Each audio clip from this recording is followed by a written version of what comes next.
Aujourd'hui, nous voyons des démissions en cascade au Congo. Nous avons eu le G7, nous avons M. Katumbi qui est un poids lourd du régime Kabila. Et nous voyons que ce monsieur, aujourd'hui, grâce à la prise de conscience, a décidé de se retirer aujourd'hui, a décidé de quitter ce navire qui est en train de couler. Nous sommes en train de préparer d'ici le mois de novembre, fin novembre en tout cas, un grand colloque qui va réunir tous les partis politiques dans lequel qui aura pour thème quel rôle la diaspora pourra jouer dans le processus électoral en 2016 et sinon, quel rôle la diaspora pourra jouer efficacement pour faire partir M. Kabila au cas où il tentait de se maintenir par la force car rien n'est joué. Chers téléspectateurs du micro du pasteur Bobo, partout où vous êtes à travers le monde, nous vous disons bonjour ou bonsoir, ça dépend de l'heure à laquelle vous nous regardez. Actualité oblige, nous sommes à Bruxelles, capitale de la diaspora congolaise, mais aussi capitale de l'Europe. Nous sommes avec Jeannot Kabouya. Bonjour Jeannot Kabouya. Bonjour pasteur Bobo, bonjour à tous les spectateurs du micro de pasteur Bobo. On vous suit partout à travers le monde. Vous avez, lors de votre dernier passage au micro du pasteur Bobo, vous avez un peu parlé qu'il était temps, grand temps, que la diaspora puisse s'ouvrir aux membres de la majorité, du PPRD, d'autres membres qui pourront un jour quitter Kabila, qu'on puisse s'ouvrir. Votre réaction, Moïse Katumbi, vous avez aussi cité les Moïse Katumbi et les autres, mais aujourd'hui, Moïse Katumbi vient d'annoncer qu'il quitte le PPRD et le gouvernorat du Katanga, bien que la majorité minimise sa démission au niveau du gouvernorat. Votre réaction? Bon, ma première réaction, c'est que je voulais d'abord féliciter le courage de M. Katumbi, qui a compris nos messages et qui s'est retiré de ce bateau qui est en train de couler. La première chose que je dirais, c'est qu'aujourd'hui, l'histoire se répète.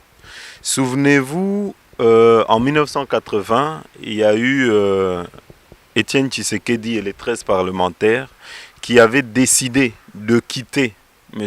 Mobutu, parce que M. Mobutu n'allait plus dans le sens qui s'était fixé. Ça veut dire amener le pays vers la démocratie. Comme M. Mobutu devenait autoritaire, devenait un dictateur, ses anciens compagnons, donc ses compagnons de l'époque, l'ont quitté. C'était la lettre des 13 parlementaires. Aujourd'hui, nous voyons des démissions en cascade au Congo. Nous avons eu le G7, nous avons M. Katumbi qui est un poids lourd du régime Kabila, et nous voyons que ce monsieur aujourd'hui, grâce à la prise de conscience, a décidé de se retirer aujourd'hui, a décidé de quitter ce navire qui est en train de couler. Pour moi, c'est vraiment une grande satisfaction parce que comme vous le savez, ça fait une année maintenant que nous sommes en train de nous battre pour conscientiser les gens dans la majorité en leur disant il est temps que vous puissiez quitter ce bateau parce que le combat que nous allons mener contre M. Kabila est un combat dans lequel il faudra une large coalition. Dans cette coalition, il nous faut plusieurs fronts. Il nous faut les fronts de l'opposition, il faut les anciens membres de cette équipe-là de M. Kabila. Il nous faut tout le monde, parce que si vous prenez juste l'opposition, à elle toute seule, l'opposition, elle est faible.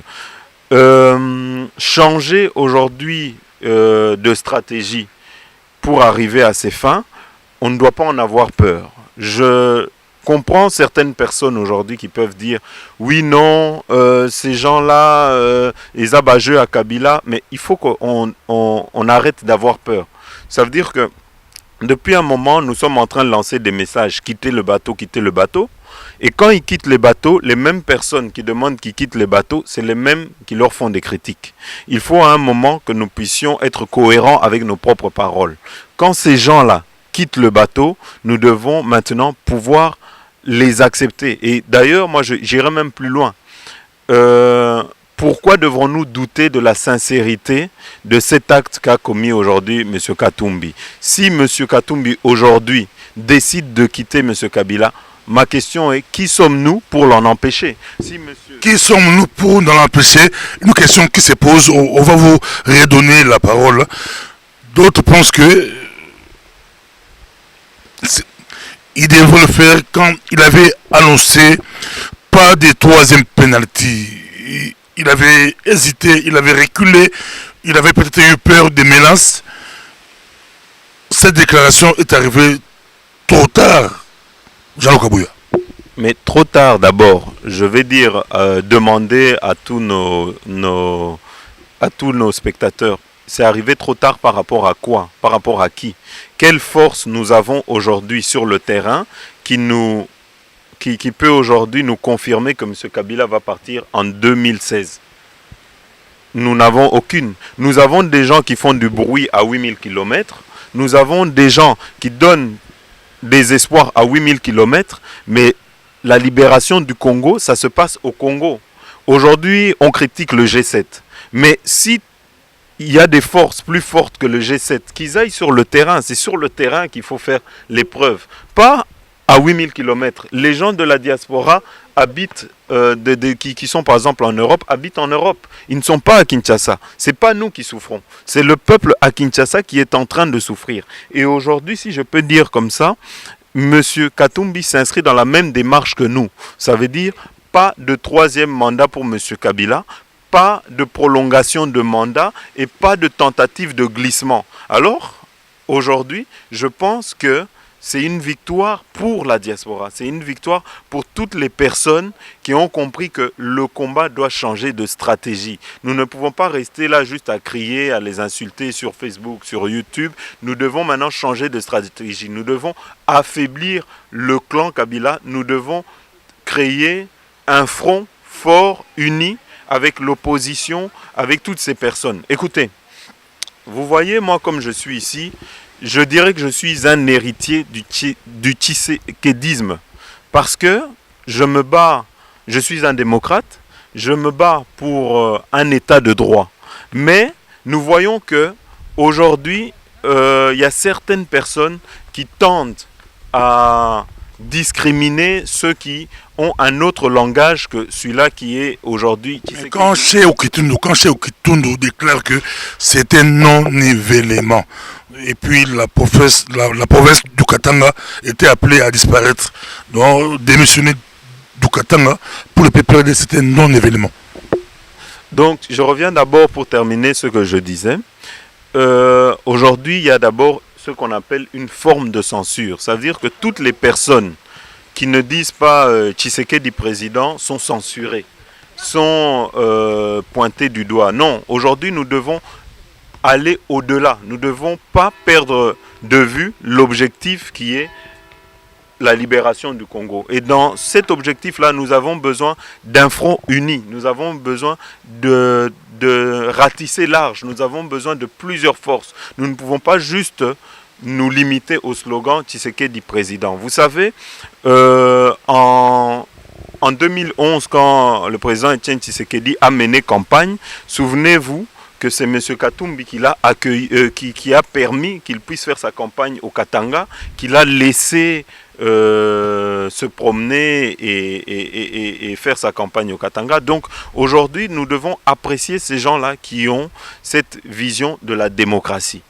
Nous ne pouvons pas dire que c'est un... Maintenant, pour revenir, par exemple, à ce que vous me disiez concernant M. Cheikh Okitundu, je vais vous rappeler que le coup est dur et le chien est blessé, mais le chien n'est pas encore abattu. Donc, je disais, vous savez, Pasteur Bobo, c'est totalement de bonne guerre que ces gens puissent dire c'est un non-événement. Quand le G7 a quitté la plateforme présidentielle, ils ont eu les mêmes propos. Donc ils tentent toujours de minimiser, mais nous savons que c'est des coups durs qui se passent dans le camp de M. Kabila. Et là, c'est une victoire pour l'opposition, c'est une victoire pour le peuple, parce que nos ennemis sont en train de couler. Donc nous ne devons pas négliger ça. Nous ne pouvons pas écouter des paroles de quelqu'un qui dit oui, c'est un non-événement. Vous devez savoir que le discours de M. Katumbi le 21 décembre 2014 était déjà, ça laissait déjà présager ce qui allait arriver. Seules les personnes qui peuvent comprendre la politique avaient déjà compris ce que cela voulait dire quand il parlait des faux pénaltys. Ça veut dire qu'il allait se battre, mais de manière polie, il a expliqué qu'il allait se battre pour que le président puisse terminer son mandat et qu'il puisse le laisser. Je ne peux pas tout vous dire ici parce qu'il y a plein de choses qui se mettent en place, mais vous pouvez être sûr que M. Kabila, comme je le dis chaque fois, est en train de vivre ses dernières heures. Parce que les défections ne se limiteront pas au G7, à M. Katumbi. Il y aura une large coalition qui viendront de partout, de toutes les forces du Congo, qui vont lâcher M. Kabila. Et M. Kabila n'aura pas d'autre choix d'ici décembre 2016 que de quitter le pouvoir. Mais maintenant, le problème est que nous ne devons pas, nous, l'opposition, nous, le peuple, nous affaiblir nous-mêmes en commençant à critiquer ceux qui nous rejoignent. Nous devons d'abord nous battre parce que nous avons besoin. Ce que le Congo a besoin demain, c'est des gens expérimentés, c'est d'intellectuels, des gens qui vont récupérer le Congo, qui vont récupérer le pays pour faire avancer. Nous aurons besoin demain que nous puissions voter un président capable de diriger ce pays, qui aura une vision pour ce pays. Aujourd'hui, comme je vous dis vraiment, ma joie est grande parce que M. Katumbi, par exemple, c'est une personne qui n'a pas fait la politique de la chaise vide. C'est quelqu'un qui a montré de quoi il était capable. Je vous donne un exemple. Est-ce que demain, si vous devez construire une maison, est-ce que vous allez choisir quelqu'un qui va juste vous apporter son CV, ou vous allez utiliser une personne qui va vous montrer les maisons qu'elle a déjà construites? Aujourd'hui, nous avons besoin des gens d'expérience. Nous avons besoin des gens qui vous montrent quelque chose. Plus des gens qui vous offrent, qui vous vendent du rêve. Nous n'avons plus besoin des gens qui vont juste vous faire rêver ou vous promettre. Nous n'avons plus besoin de promesses. Aujourd'hui, nous sommes en train d'aller vers l'avant. Vers l'avant, ça veut dire, par exemple, je donne un exemple, nous avons eu au mois de janvier 2015 des gens comme M. Fayoulou, M. Gabriel Mokia, M. Mouyambo, M.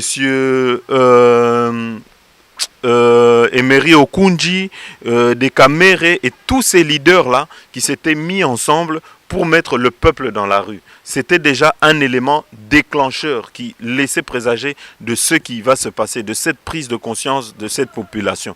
Aujourd'hui, M. Kabila est en train d'aller droit au mur à cause des quelques flatteurs qui lui restent tout autour, ça veut dire des Sheoki Tundu, des Lambert Mende. Nous sommes déjà habitués, nous connaissons leurs paroles, nous ne pouvons pas être étonnés quand ces gens... Pas étonnés, Jeannot, on vous suit, nous t'en vers la fin, mais qui va fédérer cette coalition que vous préconisez, que vous parlez, une coalition qui va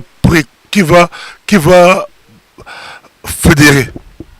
Donc, Pasteur Bobo, je voulais dire d'abord mon exemple, par exemple, de l'architecte. Vous devez savoir que je ne cherche pas à créer la division. Mais ce que je vous dis, c'est que nous avons besoin, pour le Congo de demain, de toutes les forces expérimentées, intelligentes et compétentes pour mener le Congo vers le haut. Mais aujourd'hui, il ne s'agit pas de quelques poudres aux yeux comme M. Kabila nous montre d'habitude. Ça veut dire on rénove l'aéroport de Njili avec un petit bâtiment de rien du tout, là où on a récolté plus de 300 millions de dollars, et on vous fait un truc de 20 millions et tout le reste, on ne sait pas où est-ce que ça disparaît. Nous avons besoin de personnes aptes. Nous avons besoin des gens qui vont mettre fin à la corruption. Nous avons besoin des gens qui ont une vision pour le Congo. Et comme je l'ai dit et comme je le dis tout le temps, vous devez savoir que quand je parle d'un front commun, le front commun dont je parle, c'est-à-dire que nous avons besoin de la diaspora, nous avons besoin des forces présente à Kinshasa, nous avons besoin de tout le monde. Nous devons nous mettre ensemble, nous devons être unis. Si on n'est pas unis, Balobana Lingala, Musapi Moko et Sokolaka Elongité. Qui va fédérer? Mais vous voyez, la question que vous posez là, c'est une question par rapport à l'interview que nous avons eue. C'est ça que j'essaie d'expliquer au début. Nous n'en sommes pas là. Nous ne sommes pas à chercher qui va être le chef, qui va fédérer quoi. Il n'y a personne qui doit fédérer. Nous avons besoin des gens qui se mettent ensemble d'abord pour mener le même combat. Vous comprenez? Parce que le combat aujourd'hui... Si la cible c'est Kabila, c'est lui qui va arriver avant de prendre le pouvoir. C'est pas celui-là qui prend le pouvoir. Vous devez savoir aujourd'hui que le souverain primaire, qui est le peuple, est la seule personne qui pourra se choisir demain ses vrais leaders, ses vrais dirigeants. Il ne s'agit pas de venir imposer quelqu'un ou quoi que ce soit. Nous avons besoin, nous nous battons pour la démocratie. La démocratie veut qu'on laisse le peuple se choisir qui va le diriger demain. Mais aujourd'hui, nous avons besoin, plutôt que d'aller dans la distraction, dans des querelles inutiles, l'opposition à Kinshasa l'a compris, nous demandons à toutes les forces, comme je l'avais fait avant, nous demandons à l'UDPS, nous demandons à la dynamique de l'opposition, nous demandons aux nouvelles forces qui ont quitté le camp Kabila de s'unir. Nous demandons au peuple d'être avec eux et de montrer cet exemple. Parce que vous savez, quand on regarde par exemple le combat des Burkinabés, nous ne voyons pas que c'est tel. Ils mènent un même combat. Quand par exemple il y a eu le putsch, on ne voyait personne devant que c'était la Komené combat Koleka Moninga. Tout le monde, tout le peuple, tout le monde s'est mis ensemble pour l'objectif. L'objectif est commun. L'objectif aujourd'hui, c'est qu'on puisse préparer des élections valables, qu'on puisse préparer des élections dans lesquelles les gens pourront voter sans qu'il y ait tricherie. C'est des élections dans lesquelles le peuple va dire son mot, va se choisir ceux qui vont le diriger. C'est ça qui est important. Jean-Luc Kabouya, pour terminer, ça a été votre réaction vraiment à chaud, mais vous avez demandé, lors de votre dernier passage, vous avez demandé clairement à l'UDPS de se retirer du dialogue. Mais je vois 4 ou une semaine après, c'était l'UDPS se retire du pré-dialogue. Mais l'UDPS est toujours partant pour le dialogue. En tout cas, je laisse l'UDPS, qui est un parti politique, de faire ce qu'il trouve que bon lui semble. Le message que nous avons à donner à l'UDPS, nous l'avons déjà donné. Aujourd'hui, je crois que nous ne pouvons pas surenchérir ou dire plus. L'UDPS, en âme et conscience, c'est ce qu'ils ont à faire. J'ai confiance dans les décisions que le président Tshisekedi prendra dans les jours à venir. Et je pense qu'ils ont plus de 35 ans d'expérience dans l'opposition. Donc ce n'est pas à moi vraiment qui est une petite personne de venir taper sur du poing ou quoi que ce soit. Je crois qu'eux-mêmes, ils ont leurs calculs politiques également et eux-mêmes savent ce qu'ils doivent faire de ce côté-là. Nous, le peuple, on continuera à s'opposer à tout quelconque dialogue avec M. Kabila, parce que c'est ça que nous avons dit, parce que ce monsieur-là est arrivé à la fin. La seule chose que nous exigeons aujourd'hui de M. Kabila, c'est qu'il organise des élections. C'était ça le devoir du gouvernement Matata, c'était qu'on puisse organiser les élections. Aujourd'hui, ils ne peuvent pas être là en train de nous dire que les caisses sont vides, qu'ils n'ont pas d'argent, pendant qu'ils sont en train de détourner tous les jours les caisses de l'État pour déjà envoyer en Tanzanie, par-ci, par-là, dans lesquels ils sont, ou dans des paradis fiscaux dans lesquels ils sont en train déjà de chercher à se protéger au cas où l'Obieko Indelabango. On n'a pas besoin de ça. Nous avons besoin d'un gouvernement responsable qui puisse aujourd'hui donner un calendrier clair, enrôler tous les jeunes qui ont eu 18 ans après 2011. On doit tous les enrôler et nous devons avoir une feuille, nous devons avoir un calendrier électoral clair et précis. Et nous ne devons nous devons surtout nous concentrer sur les élections les plus importantes qui doivent avoir lieu au Congo. Voilà, aujourd'hui, vous savez, comme je vous ai dit au début encore une fois, nous sommes en train de nous battre pour que ce bateau coule. Nous sommes en train de nous battre pour que les choses changent, pour que nous ne soyons plus comme en 2011 dans la réaction, mais que nous puissions anticiper ce qui doit se passer demain. Et c'est pour ça que, pour terminer, mon mot de la fin sera de vous dire que nous sommes en train de préparer d'ici le mois de novembre, fin novembre en tout cas, un grand colloque qui va réunir tous les partis politiques qui aura pour thème quel rôle la diaspora pourra jouer dans le processus électoral en 2016 et sinon, quel rôle la diaspora pourra jouer efficacement pour faire partir M. Kabila au cas où il tentait de se maintenir par la force, car rien n'est joué. Nous n'avons aucune arme, nous avons aujourd'hui, le peuple n'a aucun allié fort, si ce n'est que l'adhésion de M. Katumbi, qui est un allié aujourd'hui fort, redoutable, qui pourra nous être utile dans le combat que nous allons mener contre M. Kabila. Mais nous attendons et nous appelons les derniers fidèles de M. Kabila là, de quitter le bateau tant qu'il est encore temps. Merci beaucoup. On vous suit. 2016 approche à grands pas avec des surprises. Wait and see. Comme on dit en anglais c'est Wacht and Zil. Merci. Bedankt. C'était bon?